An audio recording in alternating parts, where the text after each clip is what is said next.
Veraval railway station ખાતે NDRF દ્વારા mock drill યોજાઈ હતી, જેમાં રેલવેના કોચ પાટા પરથી ઉતરી ગયા હોય અને મુસાફરો ફસાયા હોય તેવી આખી ઘટનાની મોક ડ્રીલ યોજાઈ હતી।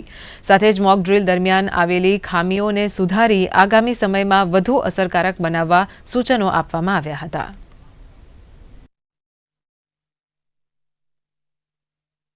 रेलवे एनडीआरएफ राज्य सरकार के कई विभाग, जिसमें उनका डिज़ास्टर प्लानिंग ग्रुप है, जिसमें उनका फायर डिपार्टमेंट है।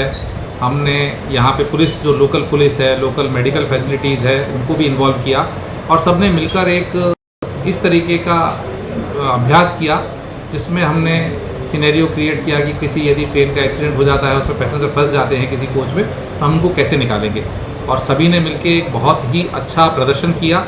एनडीआरएफ द्वारा जे अंदर फसायेला पेसेंजरो हता एमने ट्रेननी कोचीसने कटिंग करी अने बहार काढवामां आवेला हता अने रेस्क्यू कामगीरी वखते जे फायर थई हती तेमां फायर ब्रिगेडनी मदद लेवामां आवी हती अने फायर ब्रिगेडनी मददथी ए આગને બુઝાવવામાં આવી હતી અને બધી કેઝ્યુલિટી જે હતી, જે લોકો ફસાયેલા હતા એને બોગી કટ કરી અને બહાર કાઢવામાં આવ્યા હતા અને મેડિકલ ટીમની મદદથી એમને હોસ્પિટલ સુધી ખસેડવામાં આવ્યા હતા। આ રીતની એક મોક ડ્રીલ રેલવે સ્ટેશન ખાતે કરવામાં આવેલી હતી।